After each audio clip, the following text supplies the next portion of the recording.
Praise lord. మీరందరూ బాగున్నారు నమ్ముచున్నాను. ప్రియమైన దేవుని జనాంగమా, దేవుడు తన వాక్యం ద్వారా మనతో మాట్లాడి ఆయన మనల్ని బలపరుస్తూ, ఆయన శక్తిని, ఆయన యొక్క ప్రభావంతో మనల్ని నింపుతూ, ఆయనకి ఇంకా మనం సమీపముగా, ఆయనకి ఇంకా మనం ఇష్టలుగా, ఇంకా మనం ఆయన స్వరూపంలో మార్చడానికి పరిశుద్ధాత్మ దేవుడు మనకు సహాయం చేయుచున్నాడు.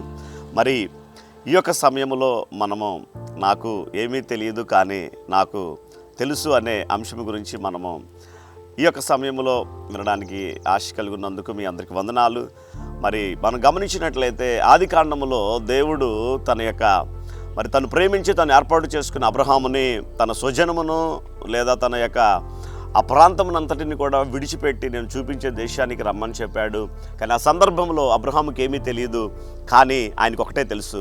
ఏంటంటే నన్ను పిలిచిన దేవుడు నమ్మదగిన వాడు, నేను ఏ పరిస్థితి గుండా వెళ్తున్నప్పటికీ కూడా ఆయన శ్రేష్టమైన ప్రణాళికలు, అద్భుతమైన తన కృపను నాడలు విస్తరింపచేస్తాడని. అంత మాత్రమే కాదు, కానీ తర్వాత తనకి 25 సంవత్సరాల తర్వాత తనకు ఒక కుమారుని అనుగ్రహించి, తరువాత ఆ కుమారుని తనని మరి బలిగా అర్పించమని అడుగుతాడు. అర్థం కాదు, దేవుడు 25 సంవత్సరాల తర్వాత తనకు కుమారుని ఇచ్చి మరలా బలిగా అర్పించమని అడుగుతున్నాడని. కానీ ఆ సందర్భంలో కూడా తనకు తెలియదు. కానీ తనకు ఒకటే తెలుసు, ఏమనంటే నేను నా కుమారుని తనకి బలిగా అర్పించినా కానీ ఆ దేవుడు మృతులలో నుండి కూడా ఒక గొప్ప సైన్యముగా, ఒక మంచి జనాంగముగా దేవుడు తను లేవనెత్తగలడని. కాబట్టి ఆ అబ్రహాం మాత్రమే కాదు, కానీ ఇంకా మనం పరిశుద్ధ గ్రంథంలో గమనించినట్లయితే అనేకులైన వారి జీవితాల్లో అప్పుడు ఏం జరుగుతుందో వారికి తెలియదు, కానీ వారికి ఒకటే తెలుసు, దేవుడు నా కొరకు శ్రేష్టమైన వాటిని, దేవుడు నా కొరకు నేను అడిగిన వాటికంటే ఊహించిన వాటిని నా కొరకు సిద్ధపరిచాడు అనే ఆ యొక్క విశ్వాసములు వారు ఉంటూ ఉన్నారు. ప్రియమైన దండల, ఒకవేళ ఈ సమయంలో నువ్వు ఎదుర్కొంటున్నా లేదా నువ్వు వెళుతున్న పరిస్థితి చాలాసార్లు మన జీవితాల్లో అర్థం కాని పరిస్థితుల గుండా మనం నడవలసి వస్తుంది. ఎందుకు ఆ శ్రమ మనకు వచ్చిందో మనకు అర్థం కాదు, ఎందుకు ఈ నిందలు మన మీదకు వస్తాయో తెలియదు, ఎందుకు మనుషులు మనలను తృణీకరిస్తారో మనకు తెలియదు, ఎందుకు అవమానకరంగా మాట్లాడతారో తెలియదు, ఎందుకు మనుషులు అప్పటి వరకు ప్రేమగా ఉన్నవాళ్ళు విమర్శించేవారుగా మార్చబడతారో తెలియదు. కానీ మనకు ఒకటే తెలుసు, ఏది జరిగినా కానీ అది అప్పుడు మనకు తెలియదు, కానీ రాబో కాలంలో గొప్ప మేలుగా దాన్ని దేవుడు మారుస్తాడని మాత్రం మనకు తెలుసు. అంత మాత్రమే కాదు, షడ్రక్ మెషక్ అబేద్నెగోలను కూడా అగ్నిగుండములో పడవేసినప్పుడు వారు ఒకటే అంటారు, మా దేవుడు రక్షించుటకు సామర్థ్యము కలిగిన దేవుడు, ఒకవేళ ఆయన మమ్మల్ని రక్షింపకపోయినా కానీ అని అంటారు.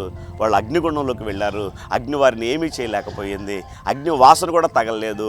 తర్వాత వారి స్థితి, వారి స్థాయి, వారి ఉద్యోగంలో వారు హెచ్చించబడ్డారు. ప్రేమైన బంధువులారా, అలాగే ఈ వాక్యం వింటున్న నీ జీవితంలో ఒకవేళ అనారోగ్య పరిస్థితులు గుండా వెళుతూ ఏంటి నాకు ఈ పరిస్థితి అనుకుంటూ ఉన్నావేమో, లేదా ఆర్థిక సమస్యలతో ఉన్నావేమో, లేదా ఆ యొక్క ఆధ్యాత్మికంగా దిగజారిపోయిన స్థితిలో నువ్వు ఉన్నావేమో, నీకున్న పరిస్థితులను బట్టి, సమస్యలను బట్టి, భయంకరమైన శ్రమలను బట్టి నువ్వు కృంగిపోయిన స్థితిలో ఉన్నావేమో, ఈ వాక్యం వింటుండగా నాకే ఎందుకు ఈ శ్రమలు అనుకుంటూ ఉన్నావేమో, దేవుని వాక్యం అంటుంది ప్రియమైన దండడా, ఆయన మనలను శోధింపవలసిన దానికంటే లేదా ఆ యొక్క శోధనలో కూడా తప్పించుకోవడానికి మార్గాన్ని సిద్ధపరిచాడని చెప్పి దేవుని వాక్యం సెలవిస్తుంది.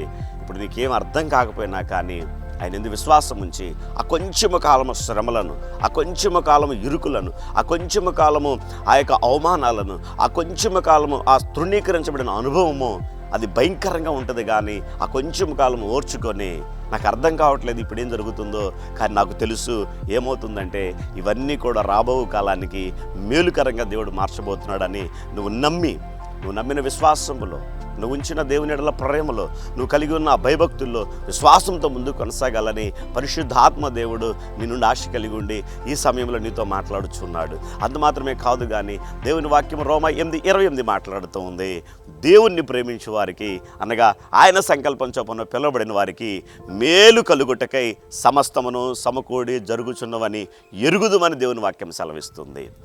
చూడండి, మనం ప్రకటన గ్రంథం రాసిన యోహాను గారిని కూడా చూసినట్లయితే ఆయన చంపాలని ప్రయత్నం చేసిన చనిపోడు, కానీ ఆయన తీసుకుని వెళ్ళి పద్మాసు ద్వీపంలో కనుక పడేశారు.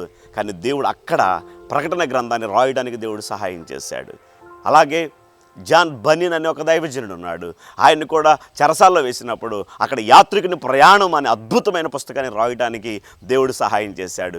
ఈ సమయంలో నువ్వు వెళుతున్న పరిస్థితి అది నీకు అర్థం కావటం లేదు, నాకు తెలియదు అనుకుంటూ ఉన్నావేమో, కానీ నువ్వు తెలుసుకోవాల్సింది ఏంటంటే మనకు తెలుసు మన కొరకు ప్రాణం పెట్టడానికి పరలోకాన్ని విడిచి భూమి మీదకి దిగి వచ్చిన యేసయ్య నీ కొరకు నా కొరకు దెబ్బలు తిన్న యేసయ్య, నీ నా పాప భారం అంతా కూడా ఆయన మీద వేసుకున్న యేసయ్య, ఆయన మరణాన్ని సైతము జయించి తిరిగి లేచి పునరుద్ధానుడై ఆత్మస్వరూపిగా మన మధ్య మనలో సంచరిస్తున్న ఆయన రోమా 8:28 ప్రకారం దేవుణ్ణి ప్రేమించే వారికి, ఆయన సంకల్పం చొప్పున పిలబడిన వారికి మేలు కలుగుటకై సమస్తమును సమకూడి జరుగుచున్నవని ఎరుగుదుమని దేవుని వాక్యం సెలవిస్తుంది. ఇప్పుడు నువ్వు వెళుతున్న మార్గం అంతా కష్టంగా ఉండి ఉండవచ్చు, ఇప్పుడు నువ్వు అనుభవిస్తున్న పరిస్థితులన్నీ కూడా చాలా ఇబ్బందికరంగా ఉండి ఉండవచ్చు.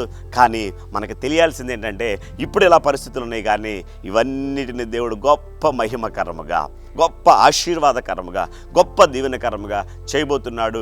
ఆ సమయమును దేవుడు నీ కొరకు సిద్ధపరిచి ఉంచాడు. కాబట్టి నువ్వు వెళుతున్న ఆ మార్గాన్ని కాదు, కానీ దేవుడు నీ కొరకు సిద్ధపరిచిన దానిని చూచినట్లుగా పరిశుద్ధాత్మ దేవుడు మన కనులను తెరుచునుగాక. చిన్న ప్రార్థన చేసుకుందాము.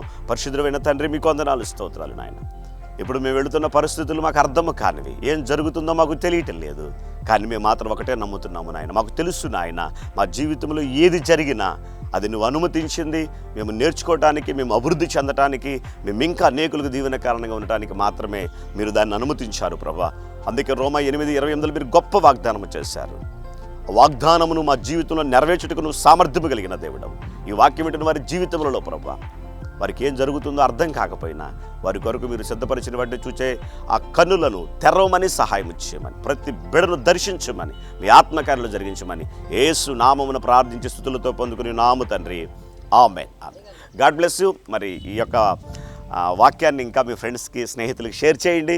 ఛానల్ సబ్స్క్రైబ్ చేయండి, లైక్ చేయండి, కామెంట్ చేయండి. God bless you.